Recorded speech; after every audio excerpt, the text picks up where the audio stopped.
উপস্থিত হয়েছে পূর্ণ রাজ্য দিবস উদযাপন উপলক্ষে। এখানে পূর্ণতা আমার মনে হয় সার্বিকভাবে আমাদের মধ্যে ডেভেলপমেন্টই হোক, আর্থসামাজিক উন্নয়ন হোক, সব দিকেই কিন্তু আমাদের পূর্ণতা যদি আসে তবেই পূর্ণ রাজ্যের যে 1972-তে হয়েছে সেটা কিন্তু আমরা আক্ষরিক করতে আমরা সেইভাবে তখন বলবো যে ইয়েস, আমরা ত্রিপুরা রাজ্যের যে পূর্ণ রাজ্য হিসাবে আমরা যে স্বীকৃতি পেয়েছি তার সার্থকতা এসছে। মাননীয় প্রধানমন্ত্রী এবং মাননীয় স্বরাষ্ট্রমন্ত্রী ওনার যে সার্বিক সহায়তার কারণে ত্রিপুরা সামনের দিকে এগিয়ে চলছে। এবং আমরা যখনই দেখি যে ডাবল ইঞ্জিনের সরকার বলা হয়, যখনই আমরা কেন্দ্রীয় সরকারের কাছে আমরা হাত বাড়িয়েছি, যে কোনো সমস্যা আমাদের যখনই আমরা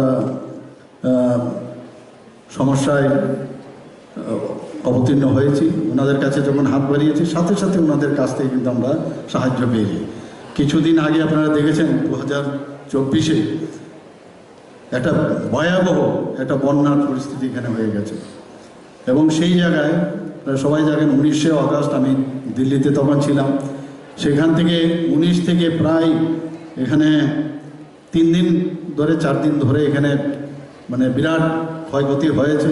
আমি এসেই দিল্লির থেকে এসে সাথে সাথে আমি চিফ সেক্রেটারি মহোদয়ের সাথে এবং অন্যান্য আধিকারিকদের সাথে আমি মিটিং করি।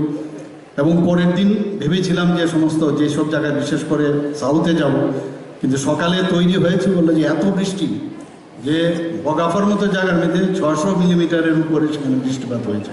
ভাবা যায় না এত বৃষ্টিপাত আমরা কোনোদিন ত্রিপুরাতে আমরা দেখিনি।